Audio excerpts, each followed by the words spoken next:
So my name is Kojo Addo-Kufuor. I am the executive head of mortgage business here at First National Bank. Now, First National Bank Ghana is a member of the First Rank Group of South Africa. You can Google us and find out who we are. Easily one of the largest financial institutions on the continent. And I run the home loans business. And so, how long have you been doing this? Or how old is First National Bank? Right, so I've been doing this for 18 years. We started off as Ghana Home Loans in 2006, became GHL Bank in 2017, merged with First National Bank in 2020, and that's how the two groups came together. And I run what used to be Ghana Home Loans in the old world, the mortgage business that was integrated into First National Bank. But together, we, as I said, we represent First Rand Group here in Ghana.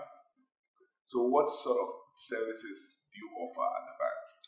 Right, so it's a universal bank, so as you'd expect, we have the full range of services, and when you're speaking to First National Bank, you're speaking to First Rank Group, and as I said, that's easily one of the largest financial institutions on the continent. We have corporate and investment banking, commercial banking for SMEs and mid-sized businesses, and then we have retail banking, which offers personal and private banking. And then alongside that, we offer the home loans products for those looking to acquire homes or to use their houses as collateral to raise long-term funds. Okay, so for people in the diaspora, how can they benefit from the services? Right. So if you're in the diaspora, depending on what you're looking to achieve, you can avail yourself of any of these services I've offered. Commercial banking, private banking, corporate banking, depending on what your needs are. But in particular, if you're looking to acquire property in Ghana, whether you're looking to acquire land, whether you're looking to build on land you've already acquired, whether you're looking to buy property, whether you already have property and you're using it to raise equity, to release equity out of the property, we are your business partner in that respect. We are the best partner you could find to undertake that exercise, because we know the market, and the market knows us, and to the extent that it has to do with real estate here in Ghana, using the property as collateral, navigating lands commission, understanding the status of your title, etc. We are the best people for you to speak to. So, how easy is the process? How easy is it to get a loan to buy a house? What are the requirements? I won't say it's easy, but it's definitely straightforward. As you'd expect, the amounts involved are quite substantial, so the due diligence has to be thorough. Not everybody appreciates that. But it's a very systematic, straightforward process, and it involves validation of your ID, who you are, validation of your proof of address, where you live, validation of your income, where you work, how you make your money, validation of your credit history, where you borrowed before in the past and how you treated previous lenders. And then we check out the property you are looking to give us as collateral. So again, as I said, it's quite thorough to make sure that both sides of that conversation stack up. But it's a very logical process, and once you start, you see what we are trying to achieve. You want to make sure that you're not borrowing more than you can comfortably repay. And we want to make sure that the collateral is in order. And once we tick both boxes, we're good to go. Time-wise, I give it between 1 to 3 months, depending on the nature of the transaction, depending on the accuracy of the documentation given to us, and depending on whether the individual, especially if they are offshore, they want to come down themselves and sign the paperwork, or they're going to appoint a power of attorney. So the credit, giving a loan based on the person's credit, is credit here or outside? We search both here and outside. I mean, primarily we look at where you live, because that's where you're most likely to have borrowed. But then we also check here to see if there's any history here as well. We need to satisfy ourselves that we know exactly where your obligations are and how you've performed in the past. So what about if somebody approaches you and they don't have good credit, or they don't have any credit, but yet still they can show a source of funding, or they can show their payment stuff to show that they can afford to pay the loan? What happens? So, so there are two instances there. Someone who has no credit and someone who has adverse credit. So no credit needs a bit of investigation to understand what exactly your circumstances are. Adverse credit means you've run into difficulties in the past, and we're all reasonable. We try to understand what happened and how it happened, and then we take a credit view. So it's not automatic that if your credit is bad, we reject you. We need to understand when it happened, how it happened, and the circumstances of that situation, and then we take a view. We have a product called Safe to Own, and Safe to Own is designed to address some instances of adverse credit. So, for example, if somebody has no credit, the person can't adequately explain their income. So we know they have income, it's just that when you look at the paperwork, it doesn't all hang together correctly. Or if the person has a bit of a taxi credit, the odd default here and there, what we're trying to do is to find out if, notwithstanding all of that, they can service a loan. And so we set them a test. We say, you want a loan of X amount, monthly repayments would be, say, $1,000. So we're going to open an account for you, and every month, pretend you are servicing a loan that will require you to put $1,000 into this account. And then we monitor the account to see if you make payments in full, on time, and we want to make sure you haven't gone to borrow from somewhere else to make those payments. And at the end of that period, if we are satisfied, we can advance the loan. So it's a very sophisticated way of, we call it means-tested credit approval, because we're actually putting you to the test to see if you're good for the loan. So, how long can one keep your loan for? It depends. I mean, we can go out 20 years. We can give you a loan up to 20 years. But that's subject to your income, subject to your age, subject to your employment status, whether you own your own business or you are salaried, and it's subject to your country of residence. There are some countries where if you're 60 and a day, you are forced on retirement. Ghana, for example. And there are places where you literally work till your last day. And so it depends where you are and what the rules there say. So is it advantageous to own your own business because nobody can force you out into retirement? Again, it depends on the nature of the business. Some businesses require you to be physically fit, in which case, even if you're not being forced into retirement, you just can't operate. And other businesses, which you can carry on well into your 60s and 70s. So we take a credit view on each of these matters. So how much diaspora business do you get? Not as much as we would like, but we do get a fair amount. And I think normally the people in diaspora, and we've all been there, take the view that the interest rate differential, because the rates here in Ghana are slightly higher than those in most countries overseas, they'll rather borrow from there and use the proceeds here, which is fine. I mean, that's a logical approach. We take a different view. We take the view that even if you have the money, even if you can raise the money in the diaspora, you need a partner here in Ghana. You need someone who will make sure that you're not going to lose your money in the process. You need someone to check the vendor. You need someone to check the property. And to have eyes and ears and legs on the ground. And we all know stories about people in the diaspora who lost money to their friendly friends or cousins or people who they trusted. So there are good reasons why you need First National Bank as a partner on that journey. So I always say, even if you can fund the project 100%, you put in 70, come to us for 30. Because we are putting 30% of the transaction value into the property, you can be sure that we will check it out the best we can.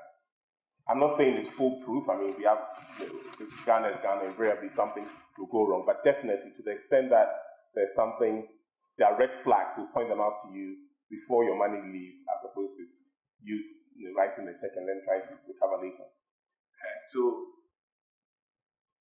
my take is this, that if because of land issues, it's best to buy from a developer who is building apartments or homes so that you don't have to worry about the land. Am I right or wrong? Again, it depends. Different people have views on that. My personal experience would definitely agree with you. I mean, if you're not here, I would advise you to just buy a place.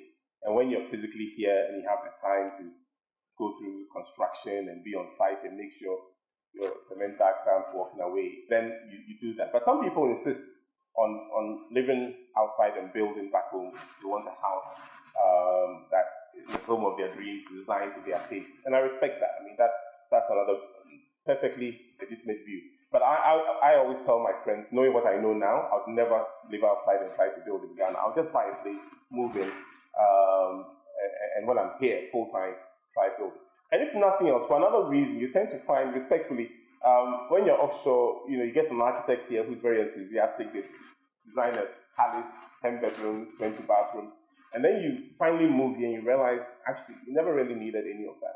All you wanted was a nice house with a big compound, something portable. But you have yourself a 10-bedroom palace, and then you are stuck with it. So I think there are very good compelling reasons why you should buy from a developer. But again, that's a personal decision that everybody has to make. But regardless of whether you're buying or building, as I said, we can definitely be of help. And so, how safe is it to buy a property from a developer, not an apartment, just a single family home, in terms of land issues? Because I think we spoke once, and you brought up one or two issues that I think. Yeah, so I think conventional wisdom has it that once you're buying from a developer, they've checked out the title, they've done all the groundwork, so you can safely buy. Again, we've done this long enough to know that isn't always the case. So the developer might be building all right, but when you look closely at the documents, there could be issues. And I can give you two examples. I mean, we've had an instance where you're buying from a developer, and the plot is a boundary plot. So you find your house is perfectly, physically, it sits within the gated estate, but when you do a search, as far as land commission is concerned, half the house sits on the titled land, the other half sits outside the titled land. We've seen that, which means the transfer title will be difficult because you only legally own half the land.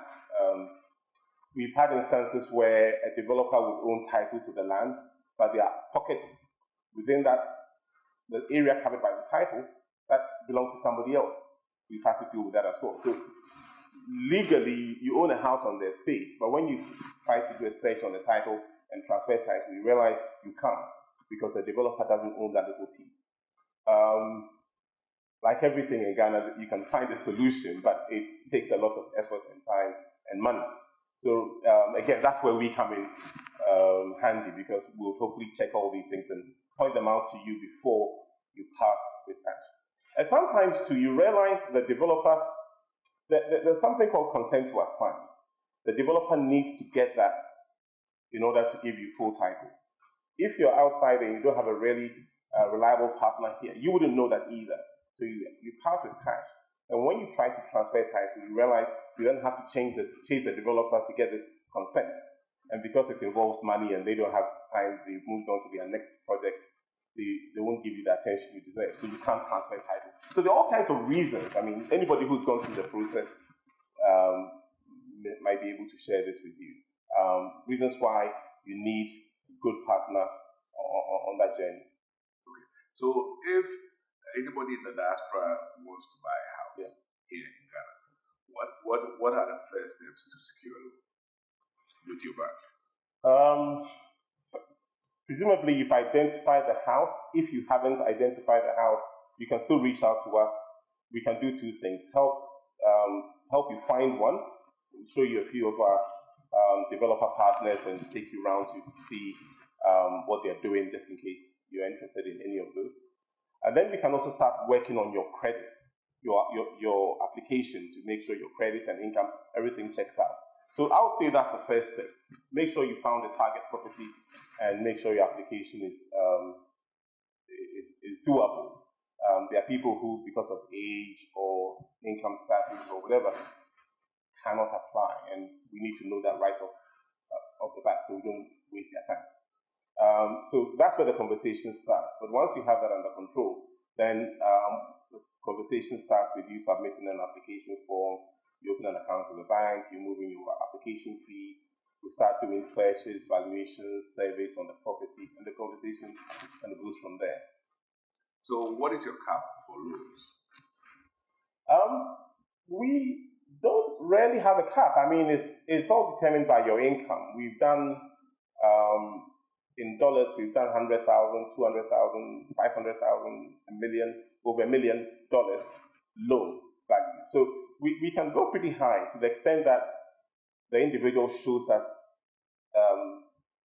credible income. We need to make sure that the income is verifiable. And so your loans, are they in cedis or dollars? Both. We can do cedis, we can do dollars. And how do they pay back? Do they open an account with you? Yes. Or how do they remit the money? Yeah, so they have a loan repayment account with us, and every month they have to make payment. Now, again, everybody has their own way of doing this. Some individuals are offshore, but they have local sources of income. Some transfer money in, others wire money through our correspondent banks, others to get their friends here to pay money to their accounts on their behalf, and they probably do likewise for them offshore. So everybody's circumstances are different. Others will probably rent out the property and use the rental income to sort it out. So it depends what your situation is. Yeah. So what do you have to say to the people in the diaspora or getting money from the bank? Yeah, my parting advice would be, gone are the days when being offshore and trying to do a project, to buy a house or build a house here, necessarily ended up in you being defrauded. Those were the dark old days when you send money to your cousin or brother or in-law and they spend it on your behalf. It shouldn't happen like that anymore because we are here. That's what we're here for. So if you still want to give money to your friend or cousin and trust them to do the business, fine. But for the rest, we think you need to talk to First National and get us on your side so we work on your behalf. Thank you. Thank you.